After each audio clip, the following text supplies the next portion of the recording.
Hola, doctores y doctoras. Soy el doctor Gerard Torres, residente de cardiología. Hoy iniciamos la serie de urgencias cardiológicas, donde intentaré explicar el abordaje inicial de los principales síndromes cardiológicos agudos. Como no podía ser de otra forma, empezamos con el manejo de uno de los motivos de consulta más frecuentes de cualquier servicio de urgencias, el dolor torácico, una patología que puede ir desde una simple lesión muscular hasta un síndrome coronario agudo, un síndrome aórtico agudo, que pueda comprometer seriamente la vida del paciente. Nuestro objetivo como médicos será el de hacer un preciso diagnóstico diferencial, tanto con la anamnesis, parte, como veremos posteriormente, más importante, y la exploración física, como con las exploraciones complementarias, para acercar nuestra sospecha hacia patologías más benignas o hacia cuadros más graves y actuar en consecuencia. En este vídeo trataremos concretamente el diagnóstico diferencial entre las causas cardiovasculares del dolor torácico, principalmente el síndrome coronario agudo, aunque también daremos alguna pincelada del síndrome aórtico agudo y el síndrome miopericárdico, y las causas no cardiovasculares, de las cuales también nombraremos los principales hallazgos. Cabe decir que, como es obvio, la gran mayoría de los datos los usaré de los dos documentos en los que nos basamos para la evaluación del dolor torácico: las guías de manejo del dolor torácico del 2021 de la Sociedad Americana de Cardiología y las guías de síndrome coronario agudo del 2023 de la Sociedad Europea de Cardiología. Una de nuestras herramientas más importantes para inclinar la balanza de gravedad será la anamnesis. En esta línea hay un concepto que se viene desarrollando tanto en las guías de dolor torácico de la Americana de Cardiología, como ya he dicho, del 2021, como en las guías de síndrome coronario agudo de la Europea del 2023, que es el de olvidar el concepto de dolor atípico. Este es un término que se usaba anteriormente para el dolor torácico de origen cardíaco, pero que se presentaba con características poco usuales o poco comunes. Pero en la práctica habitual se usa para darle nombre al dolor torácico que no es de causa cardíaca, y eso genera mucha confusión. Recordemos que en medicina es muy importante ser precisos con la terminología.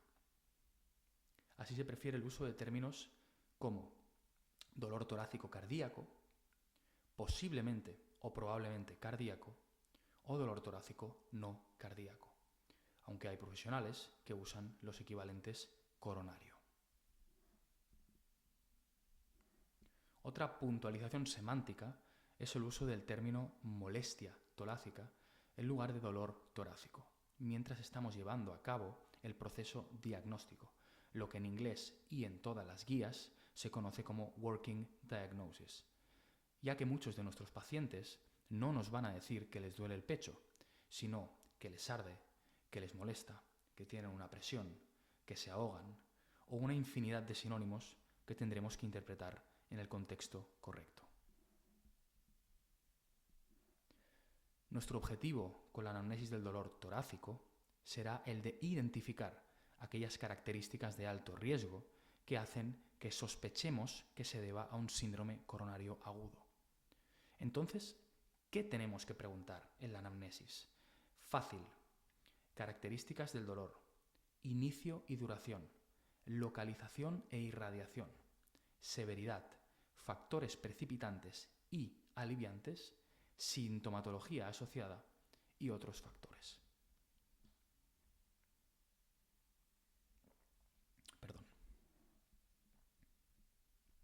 Primero, preguntaremos sobre las características del dolor, es decir, cómo es o cómo nos lo cuenta el paciente.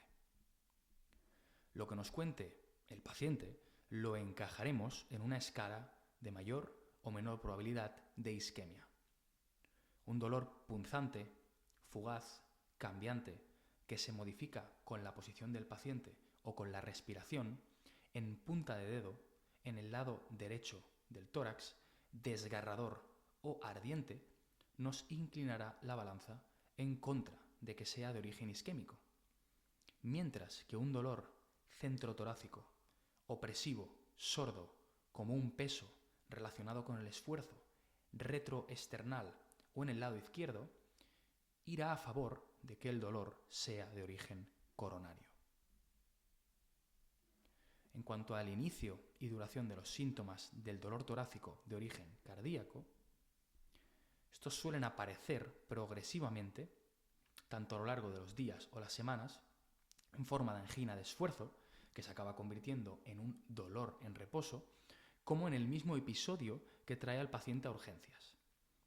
Dolores de aparición muy súbita, sobre todo si se acompañan de una intensidad muy elevada, tendrán que hacernos sospechar de síndrome aórtico agudo, y dolores fugaces de segundos de duración disminuirán nuestra sospecha de que nos encontremos frente a un síndrome coronario agudo. A pesar de ello, no podemos olvidar que existen pacientes que se presentan con directamente dolor o angina de reposo sin haber hecho previamente angina de esfuerzo. Como llevo diciendo un rato desde que hemos empezado la anamnesis, estamos hablando de probabilidades y de un abanico de grises, y el clínico deberá evaluar todas las variables en conjunto. Una mención especial merece el dolor nocturno que aparece sin clínica de angina previa, que puede ser consecuencia del vasospasmo coronario. Muy importante, para terminar con esta sección, tener en cuenta características de alto riesgo en cuanto a la duración y cronología, como dolores de más de 15 minutos de duración o que recurren en menos de una hora. En cuanto a la localización e irradiación, dolores del tamaño de un puño, centrotorácicos o en hemitórax izquierdo, irradiados a extremidades superiores. Y fijaros que digo extremidades superiores, no solo el lado izquierdo. Eso es una confusión. Irradiado a cuello o mandíbula, a epigastrio, son típicos del síndrome coronario agudo. Para hacerlo más fácil, es poco probable que dolores muy localizados en una zona concreta y que se irradien a zonas por debajo del ombligo sean sugestivos de isquemia. En cuanto a la intensidad o severidad, dolores con EVAs muy alto, sobre todo si son súbitos, sobre todo en pacientes hipertensos y sobre todo si tienen patología aórtica conocida, tienen que hacernos sospechar inmediatamente de un síndrome aórtico agudo. En cuanto a factores precipitantes y aliviantes, el esfuerzo físico o el estrés emocional a menudo son triggers de dolores anginosos. Y ya si tenemos este tipo de dolor en reposo o con el mínimo esfuerzo, suele indicar que estamos delante de un síndrome coronario agudo. Aumento o disminución de la intensidad del dolor o cambio de sus características con el cambio de postura y o la respiración suelen indicar baja probabilidad de origen isquémico. Muy importante, los factores que alivian el dolor. El más típico, el dolor que cede o se calma con nitratos, que se piensa que es dolor siempre de origen cardíaco. Pues no. El espasmo esofágico también se calma con nitratos. Por lo tanto, no es una herramienta diagnóstica fiable, sino más bien una herramienta terapéutica. Y aprovechando que estamos hablando de patología gastrointestinal, será muy importante preguntar al paciente si el dolor aumenta o disminuye con las ingestas. En cuanto a los síntomas asociados o que tienen que inclinar la balanza a favor de un dolor torácico cardíaco,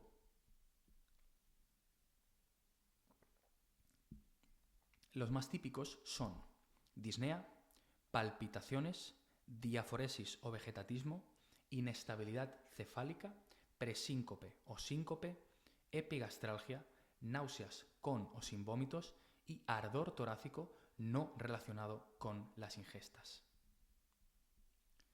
Ciertos síntomas acompañantes, como irradiación a los dos lados del tórax, sensación punzante no relacionada con la respiración, o malestar en el cuello o el epigastrio son más frecuentes en pacientes diabéticos, ancianos y en el sexo femenino, lo que nos lleva a la anamnesis del dolor torácico en 3 grupos concretos de pacientes. 2 que ya hemos mencionado, que son las mujeres y los ancianos, y un tercero, que son pacientes con un trasfondo cultural distinto. Primero de todo, tenemos al grupo del sexo femenino. Este grupo se presenta con dolor torácico en un servicio de urgencias y cada vez que se presenten, corren un riesgo significativamente mayor que los varones de ser infradiagnosticadas para patologías potencialmente graves. Por tanto, nuestro nivel de sospecha debe ser siempre alto. ¿Y esto por qué ocurre? Principalmente por 2 factores. Primero, sesgo del personal sanitario, bastante grave. Segundo, mayor incidencia de presentación con sintomatología acompañante específica. Eso quiere decir que las mujeres, pacientes de sexo femenino, debutan más con síndrome coronario agudo con sintomatología acompañante. No. El 80% de los síndromes coronarios agudos se presentan tanto en varones como en mujeres en forma de dolor u opresión torácica.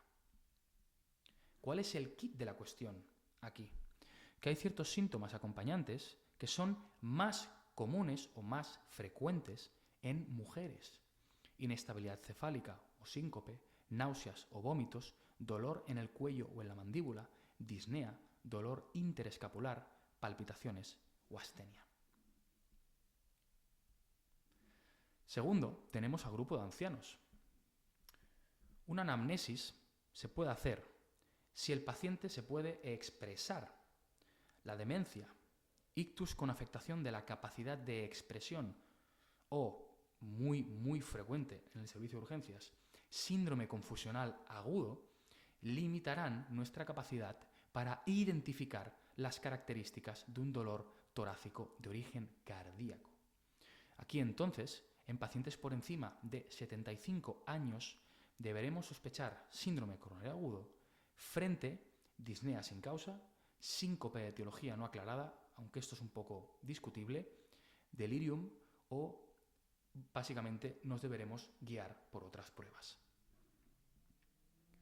Por último, tenemos el grupo de pacientes con background cultural distinto al nuestro, cada vez más creciente en nuestras urgencias y en nuestros hospitales. Esto traerá 2 problemas a la hora de hacer la anamnesis del dolor torácico. Primero, muchas veces serán pacientes con barrera idiomática importante, que no sabrán expresar con palabras en nuestro idioma que tienen dolor o molestia en el pecho y mucho menos nos darán detalles sobre el episodio que ha ocurrido. Segundo, y también muy importante, la experiencia del dolor es algo muy cultural. Tendremos pacientes con diferentes expresiones de lo que nosotros consideraríamos dolor torácico, que ya sea porque tienen un umbral de tolerancia al dolor más alto o porque no son de quejarse, que también nos encontramos con muchos, no nos explicarán el dolor activamente. Con estos pacientes es esencial guiar la anamnesis poniéndoles distintos ejemplos y, siempre que esté disponible, ser asistido por un traductor profesional, tanto presencial como llamando al teléfono de emergencias de vuestra región, si así lo disponéis, o un miembro de la familia o amigo que sepa hablar tanto el idioma del paciente como el nuestro o como el vuestro. Volviendo a la anamnesis del dolor torácico, nos falta un apartado que es el de otros factores. En realidad, este apartado no pertenece a la anamnesis como tal, ya que los pacientes no suelen saber qué enfermedades tienen. El típico anciano que le pregunta si tiene hipertensión y dice que como tiene la pastilla, ya no la tiene, sino que pertenece al estudio por nuestra parte de los antecedentes. Aquí tendremos factores de riesgo cardiovascular, edad avanzada, ser de sexo masculino, que ya es un factor de riesgo de por sí, historia familiar de cardiopatía isquémica precoz, tabaquismo, enolismo, consumo de otras drogas, hipertensión, dislipemia, y cuidado, aquí ya estamos incluyendo la LPA, diabetes tipo 2, obesidad, enfermedad renal crónica, cardiopatía isquémica previa o vasculopatía periférica. Y existen más, pero estos son los más relevantes. Cuantos más factores de riesgo cardiovascular tenga mi paciente y peor estén controlados, más probable será que tenga enfermedad coronaria y por lo tanto que el dolor torácico que presenta sea de origen cardíaco. Por otro lado, tenemos indicadores como pueden ser que mi paciente tenga un estudio de anatomía coronaria reciente, como puede ser un TAC coronario o una coronariografía. Si no existieran o no existían lesiones, esto iría en contra de que el dolor sea de origen cardíaco. Esto hay que cogerlo un poquito con pinzas, porque recordemos que la formación de la placa por aterosclerosis no es la única causa de que una arteria se tape. Por ejemplo, tenemos el vasospasmo, infarto tipo 2, etc. Pero toda información de la que dispongamos suma. Ahora cambiamos de tercio. La exploración física es una parte clave en la valoración inicial del paciente con dolor torácico, sobre todo porque nos va a ayudar en el diagnóstico de etiologías graves y a detectar sus complicaciones, y nos dará información de la estabilidad hemodinámica y por lo tanto de la velocidad con la que tenemos que actuar. En todos los tratados de medicina interna, en la carrera y prácticamente en todos los libros de semiología, te explican una forma distinta de explorar a un paciente. Hagas como lo hagas, lo más importante es ser siempre sistemático. Yo siempre pongo el ejemplo de compararlo con la interpretación de un electrocardiograma de un infarto inferior. Si no eres sistemático, solo verás la elevación del ST en cara inferior o incluso en cara lateral baja. Pero no verás que el paciente está en bloqueo V completo, que seguramente lo mate antes si no haces algo al respecto. Así os voy a explicar como a mí me han enseñado y como opino que es la forma correcta, obviamente. Primero tenemos que ver lo subjetivo del paciente, la impresión que nos da, cómo es su estado general, malo, bueno, regular, si está somnoliento o está reactivo, si está sudoroso, si tiene dolor, no solo dolor torácico, también si nos expresa dolor en otra parte del cuerpo, si tiene disnea o si tiene otras alteraciones que nos pueden llamar la atención. Segundo, vamos a lo objetivo. Cuando hayamos acabado la parte subjetiva, el paciente ya debería estar monitorizado. Miraremos si está consciente y está orientado en las 3 esferas. Recordemos, persona, tiempo y espacio. La coloración de la piel, la hidratación de las mucosas, la temperatura y el nivel de perfusión periférico. Esto es una de las cosas más importantes, el estado de perfusión, si el paciente está caliente o frío a nivel periférico, y una cosa que cada vez se usa menos, no entiendo muy bien por qué, que es el tiempo de relleno capilar, que es uno de los factores que nos da pistas sobre si el paciente está bien perfundido. Si el paciente está hemodinámicamente estable, cómo es su presión arterial, está hipotenso, está hipertenso, y cómo es su frecuencia cardíaca, taquicárdico, bradicárdico, teniendo en cuenta obviamente si lleva perfusiones de fármacos vasoactivos, noradrenalina, dobutamina, isoprenalina, etc. Después su frecuencia respiratoria, el paciente está taquipneico o está eumneico. Esto lo cuenta muy poca gente, pero es extremadamente importante. Juntamente con su saturación de oxígeno, teniendo en cuenta si lleva soporte respiratorio, gafitas nasales, Ventimask, Monaghan, BMNI o incluso si está entubado. Temperatura axial, el nivel de diuresis importantísimo y las deposiciones. Luego ya pasaremos a la exploración por aparatos. Primero de todo el cardiovascular, auscultación cardíaca para identificar ritmo de galope y sobre todo soplos sistólicos que nos informen de complicaciones mecánicas, como puede ser la insuficiencia mitral aguda por rotura o disfunción de papilar, recordemos, comúnmente el posterior inferior, que solo recibe irrigación de una arteria coronaria. O la comunicación interventricular también es muy importante y extremadamente grave. Soplo diastólico de IAO, de insuficiencia aórtica, en el caso de un síndrome aórtico agudo. O roce pericárdico, en el caso de una pericarditis aguda. Luego también deberemos explorar signos de congestión intravascular a nivel yugular con la ingurgitación yugular o el reflujo hepatoyugular. Recuerdo que para explorarlos debemos tener al paciente entre 30 y 45 grados, con la cabeza ligeramente girada hacia la izquierda y se medirá desde el ángulo de Lewis hasta la línea horizontal imaginaria que trazamos desde el punto más alto de la columna venosa, siendo patológica por encima de 3-4 centímetros. Esto es un poco difícil de imaginar si os lo cuento, pero mirando una imagen os quedará muy claro. También añadir que para explorar el reflujo deberemos presionar en la zona del hipocondrio derecho durante 10 segundos. Es cierto que en pacientes con insuficiencia tricuspidia moderada o severa, o incluso con insuficiencia pulmonar moderada y severa, podrán presentar falsos positivos en cuanto a la identificación de la congestión, incluso si medimos la vena cava inferior por ecografía. Para este tipo de pacientes podremos mirar otros parámetros ecográficos que explicaremos en un vídeo posterior que haremos sobre la valoración hemodinámica. Ya os lo avanzo, Vexus. A nivel respiratorio, concretamente en el dolor torácico, la auscultación respiratoria para identificar crepitantes pulmonares, para identificar hipofonesis, para identificar egofonía, etc.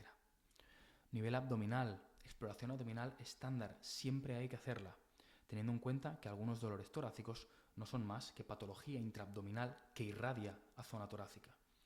Muy importante fijarnos si el paciente refiere dolor con la palpación epigástrica, pensando en patologías como la gastritis, o en el hipocondrio derecho para patología de la vía biliar, donde también miraremos, obviamente, el signo de Murphy.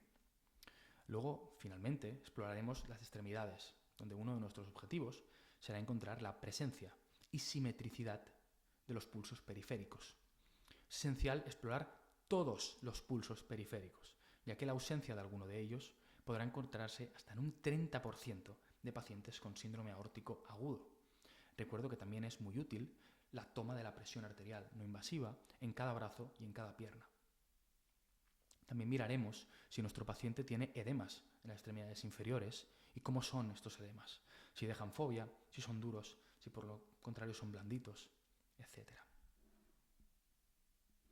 Una vez hemos realizado la anamnesis y la exploración física, ya podremos tener una idea inicial de por dónde va a ir nuestro diagnóstico diferencial a nivel del dolor torácico. Para ayudarnos, las guías americanas de dolor torácico del 2021 nos proponen en la tabla 4 la asociación de los principales síndromes que se pueden presentar con dolor torácico y los hallazgos semiológicos, y en alguna exploración complementaria también. Así que vamos a describirlos uno por uno, ya que creo que es bastante útil. A nivel emergente encontramos 4 cuadros clínicos.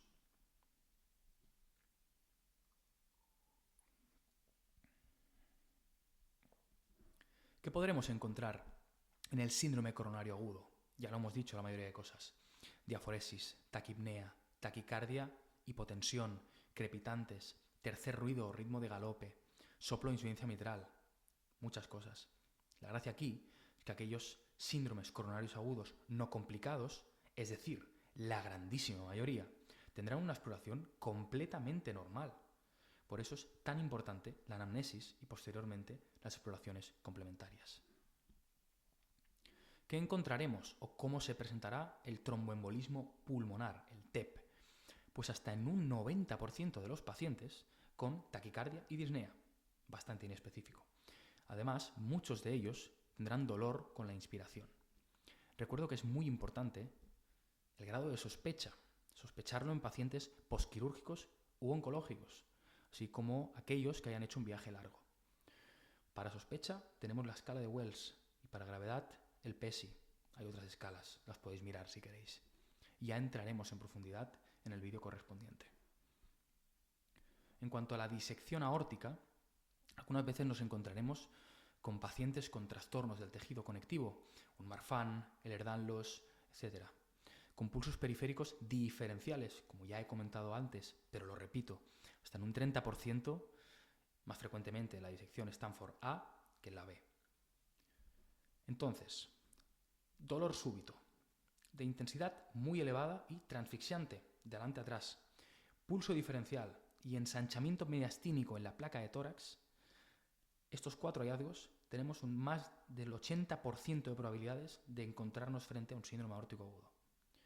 Otros hallazgos serán la presentación en forma de síncope, la insuficiencia aórtica, bastante frecuente, 40-75%, la irradiación abdominal y la focalidad neurológica.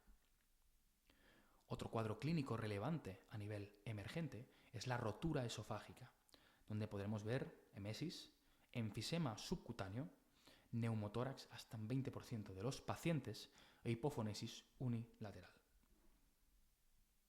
En otro nivel de prioridad tenemos los siguientes. En cuanto a las causas no coronarias de dolor torácico cardíaco, hay 3 escenarios que debemos conocer. Primero, estenosis aórtica. Lo que más frecuentemente veremos será el soplo característico de predominio mesosistólico, muchas veces ascendente en protosístole, por lo tanto, protomesosistólico. Panfocal, aunque en principio se tiene que escuchar más en foco aórtico, que a medida que la valvulopatía aumente de severidad, se irradiará a carótidas y borrará el segundo ruido.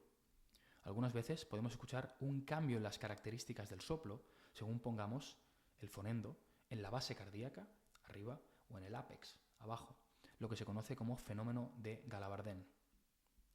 La insuficiencia aórtica. Podremos auscultar un soplo diastólico, sobre todo en la zona paraesternal derecha, y será muy característico un pulso diferencial muy amplio. Tendremos una sístole con mucho volumen telediastólico previo y una diástole con un gran volumen regurgitante, por lo que la sistólica será muy alta y la diastólica será muy baja. Por último, la miocardiopatía hipertrófica. Típico el desplazamiento del latido de punta hacia la izquierda, el que haya palpado un latido de punta más hacia la izquierda, que venga y me lo explique, por favor. Y la aparición de un soplo sistólico que aumenta de intensidad con el Valsalva. En cuanto a la pericarditis, podremos encontrar un paciente con fiebre o con febrícula, dolor torácico pleurítico, es decir, que aumenta con la inspiración, que aumenta con el decúbito y disminuye de intensidad a la sedestación, al incorporar al paciente. Y por último, el roce pericárdico, que lo auscultaremos mejor, inmediatamente lateral al esternón, con el paciente inclinado hacia adelante, y tanto en sístole como en diástole. Típico explicarlo, característica como si fuera un velcro. Patologías gastrointestinales, como la esofagitis, la úlcera péptica o la enfermedad de la vía biliar, pueden cursar con dolor torácico irradiado epigastrio, dolor a la palpación en el condrio derecho, como ya hemos explicado antes, y con signo de Murphy.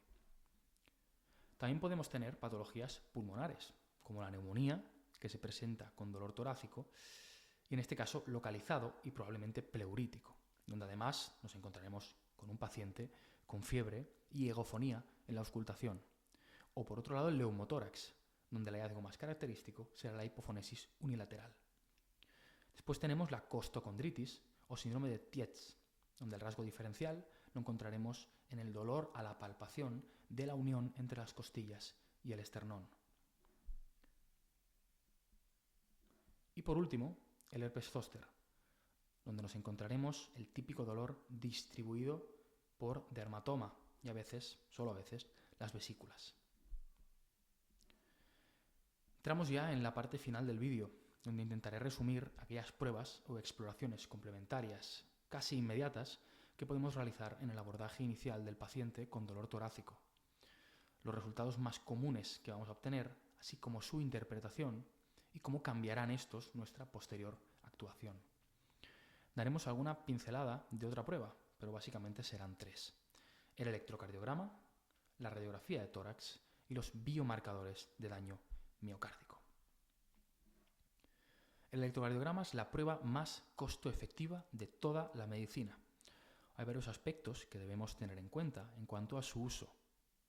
Primero y más importante, y esto que se os quede grabado a fuego, todo paciente con dolor torácico que no sea claramente de origen cardíaco, chaval de 20 años que se ha pegado un golpe en el tórax, debe tener un electro de 12 derivaciones dentro de los primeros 10 minutos que pisa un servicio de urgencias. Punto. ¿Qué nos podremos encontrar en este electro inicial? 3 escenarios.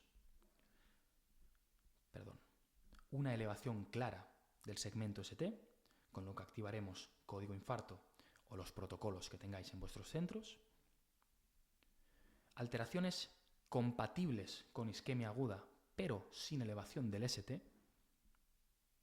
Y ausencia de cambios, que será la situación más frecuente y donde deberemos hacer derivaciones posteriores, si así lo interpretamos, como os contaré después.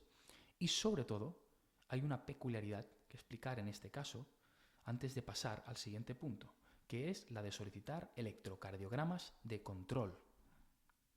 En el servicio de urgencias, como veremos en un rato, los médicos tienen bastante claros que, siguiendo los algoritmos de las guías europeas, debemos seriar las troponinas. Lo que pocas veces se hace es seriar los electrocardiogramas.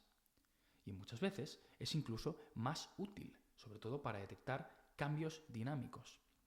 Esto no me lo invento yo, tiene una indicación tipo 1 en las guías americanas de dolor torácico del 21, donde nos dicen, y cito textualmente, en pacientes con dolor torácico en los que el electrocardiograma inicial no sea diagnóstico, se deben realizar electrocardiogramas seriados para detectar potenciales cambios isquémicos, especialmente cuando la sospecha de síndrome coronario agudo es alta, los síntomas son persistentes o el paciente se deteriora clínicamente.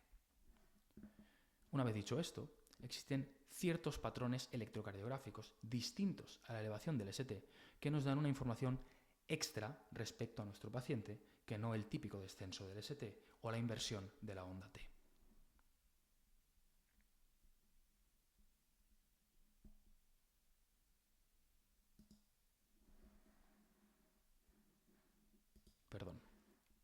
Descenso del ST de V1 a V3, patrón bastante común, donde tendremos que hacer derivaciones posteriores, V7, V9, para descartar un infarto con elevación del ST posterior. Recuerdo que anatómicamente la cara posterior del corazón no existe, estamos hablando a nivel eléctrico. Además, siempre que tengamos este patrón o nos encontremos con una elevación del ST inferior, deberemos realizar también derivaciones derechas para ver si existe implicación isquémica del ventrículo derecho y actuar en consecuencia. Vigilar con los vasodilatadores, asegurar precarga, etc. Descenso difuso del ST de más o igual a 1 milímetro con elevación en AVR o en V1. Normalmente, esto nos suele traducir enfermedad multivaso, ya que es un electro de isquemia difusa. Estos pacientes, por norma general, no se van a doble antiagregar, solo les daremos la aspirina o otro antiagregante si así lo requiere, ya que podríamos rechazar una posible revascularización quirúrgica por los tiempos de lavado de los antiagregantes. Bloqueo de rama izquierda, bloqueo de rama derecha o ritmo de estimulación por marcapasos. Aquí hay un concepto que a veces se interpreta de forma errónea, que es el de pensar que la presencia de estas alteraciones en el electrocardiograma con clínica sugestiva ya son diagnósticas de un infarto. No. Lo que pasa es que normalmente estos patrones ya tienen alteraciones de la repolarización de base. Si el SS está elevado es porque la T es negativa y viceversa. Existen los criterios de Sgarbosa y los de Sgarbosa modificados, que por cierto se llaman así en nombre de Elena Sgarbosa, que es una cardióloga argentina, que intentan poner objetividad en las alteraciones de la repolarización de estos pacientes. Igualmente, aquí será muy importante la clínica que presenta y el resto de exploraciones complementarias. Lo mismo pasaría, como ya hemos comentado, con un bloqueo de rama derecha. Una puntualización. Si diagnosticamos un infarto, este se llamaría infarto no localizable por lo que sea, por ritmo de marcapasos, por bloqueo de rama izquierda, por bloqueo de rama derecha, no IAMSEST. Los dos tipos de electrocardiogramas que vienen a continuación son completa y absolutamente imprescindibles para todo médico de urgencias. Y es algo que nunca se os puede pasar, ya que normalmente nos informan de una oclusión proximal de la descendente anterior. El primero es el patrón de Winter. Lo podremos reconocer por un cambio, por un descenso del ST en las precordiales asociado a una T hiperaguda o hiperpicuda. El segundo, que conoceréis mejor, es el signo de Wellens, patrón de Wellens o T de Wellens, que consiste en alteraciones de la onda T en precordiales, concretamente de V2 a V6, siendo el tipo A ondas T isodifásicas y el tipo B ondas T negativas y simétricas, importante. Una peculiaridad es que este patrón lo solemos encontrar cuando el paciente se encuentra sin dolor torácico, normalizándose la alteración de la onda T cuando éste presenta dolor. Después, y en una importancia menor, tenemos la placa de tórax, la cual deberemos pedir en prácticamente todos los pacientes con dolor torácico estudio. ¿Para qué nos servirá? Pues nos dará información sobre el nivel de congestión con aparición de aumento de densidad perihiliar. Esta es su manifestación más llamativa en el EAP o edema agudo de pulmón, con el típico infiltrado en alas de mariposa. Sobre si existe o no cardiomegalia. Recuerdo que la cardiomegalia la definimos como un índice cardiotorácico mayor de 0,5. Tendrá que ser una placa bien tomada, no en decúbito. Si existe un aumento del ancho mediastínico, muy útil cuando nuestra sospecha sea de síndrome aórtico agudo. Y sobre todo, para descartar causas pulmonares del dolor torácico. Ausencia de densidad en zonas concretas del neumotórax. El aumento de densidad localizado en una neumonía, fracturas costales, etc. Por último, tenemos los marcadores de daño miocárdico o biomarcadores, que nos serán útiles tanto para el diagnóstico como para el pronóstico de los pacientes con dolor torácico. Su uso principal en la práctica clínica diaria y en casi todos los servicios de urgencias es la rápida identificación y/o exclusión de la lesión miocárdica. ¿Cómo se hará esto? Pues con la presencia de niveles anormalmente elevados, lo que se dice siempre, valores por encima del percentil 99. ¿Que cuál será? Pues depende de la máquina que se use, deberemos mirar los niveles de referencia que os proporcione vuestro centro. Durante varios años se han probado múltiples tipos de moléculas que pudieran servir como marcador, por ejemplo, las CKs, aunque hoy en día se usan las troponinas de alta sensibilidad. Si son T o son I, ya depende de cada centro. ¿Qué han demostrado las troponinas de alta sensibilidad o ultrasensibles respecto al resto de marcadores de daño miocárdico? Pues bien, mayor valor predictivo negativo, sobre todo en pacientes que consultan temprano. Reducción del periodo conocido como ciego de troponinas.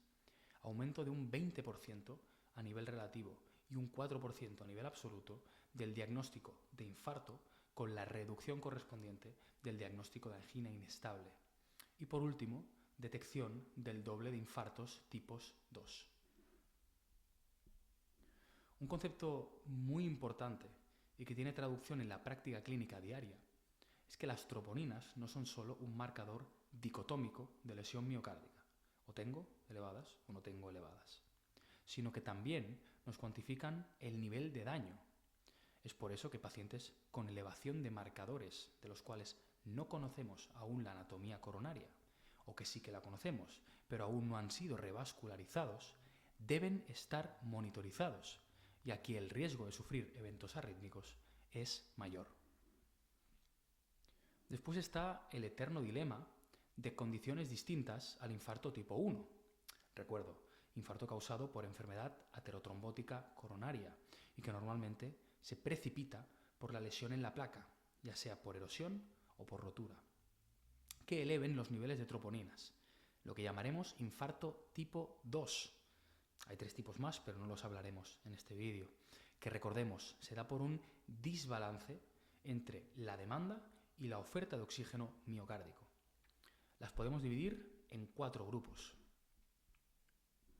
Por reducción de la perfusión miocárdica, vasoespasmo, disfunción microvascular, embolismo coronario, disección coronaria no aterosclerótica, bradiarritmias, hipotensión o shock, insuficiencia respiratoria y anemia severa. Por aumento de la demanda miocárdica de oxígeno, taquiarritmias o crisis hipertensivas, independientemente de la existencia de hipertrofia ventricular izquierda.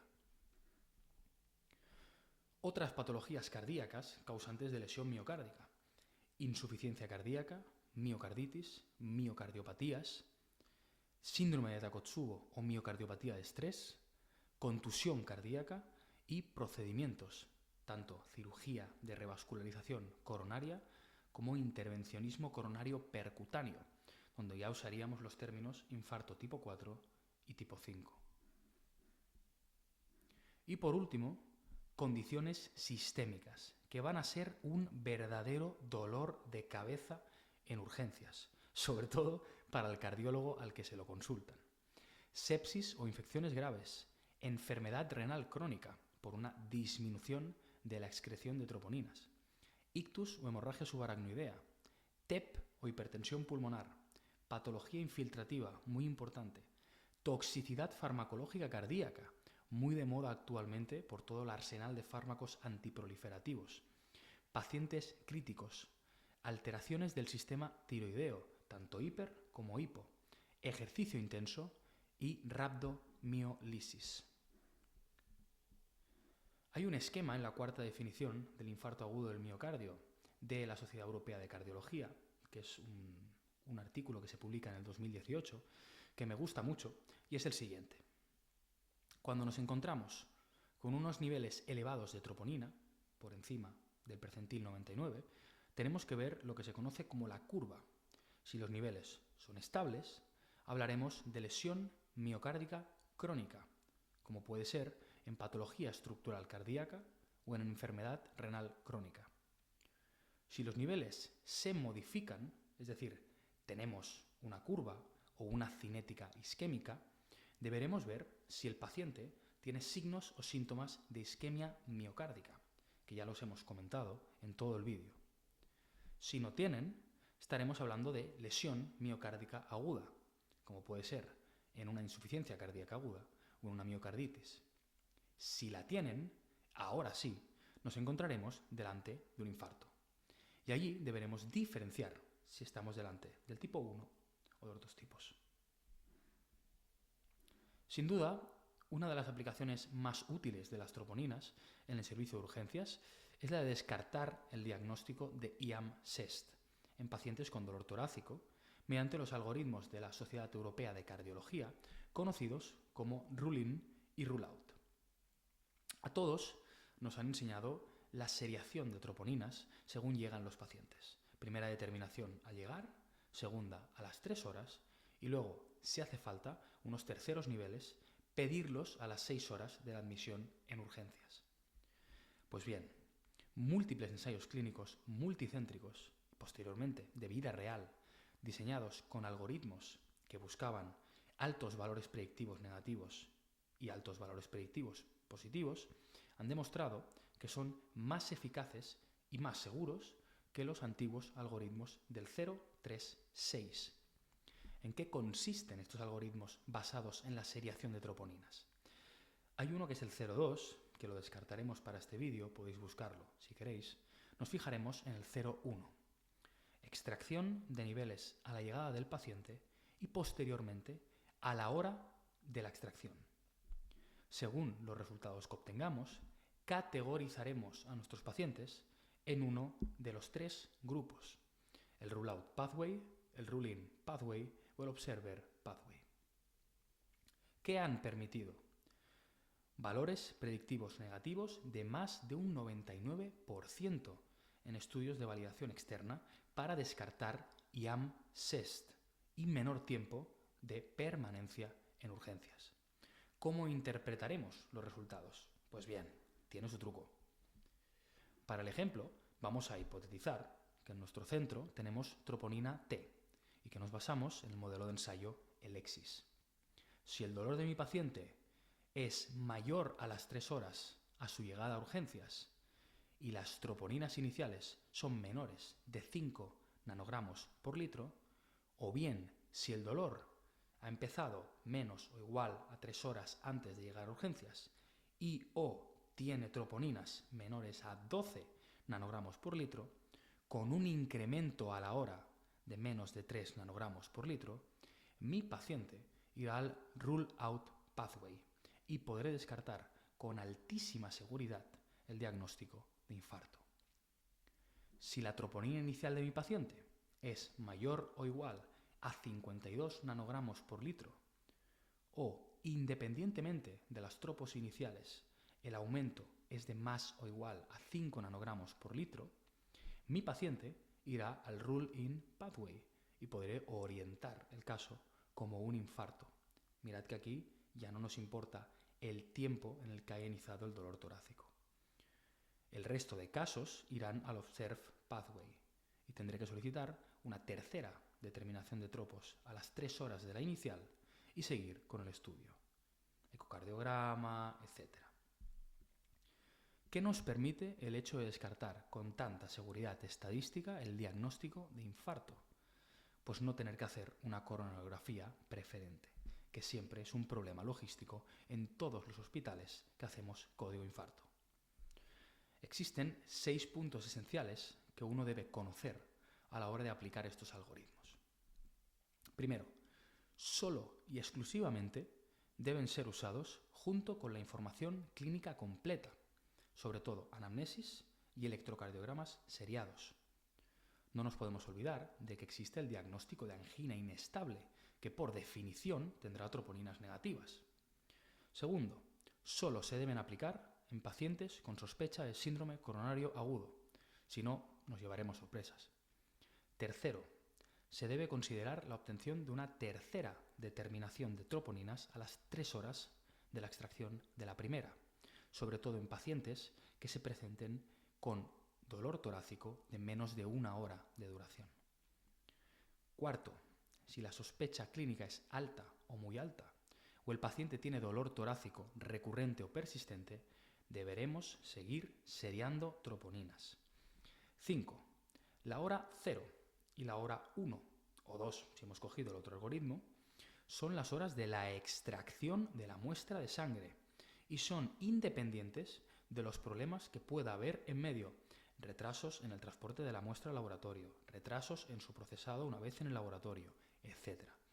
Por lo tanto, hay veces que la segunda muestra tiene que ser tomada antes de que tengamos los resultados de la primera. De hecho, no hay veces, prácticamente siempre. Y sexto y último punto importante, los algoritmos son específicos del ensayo concreto del que salen y no se pueden intercambiar. Yo creo que este es el mensaje importante con el que nos tenemos que quedar, sobre todo médicos que trabajáis en urgencias. Las troponinas ultrasensibles son órgano específicas, pero no enfermedad específicas, por lo que lo más importante de todo en cuanto a los biomarcadores en el servicio de urgencias es saber cuándo solicitarlos y sobre todo cuándo no.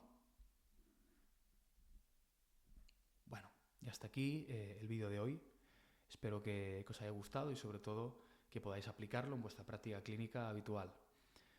Os recuerdo que me podéis dejar las dudas que queráis en los comentarios o para dudas más complejas, escribirme sin ningún problema a mi correo, que es el nombre de la cuenta, drtorresp@gmail.com. Adiós.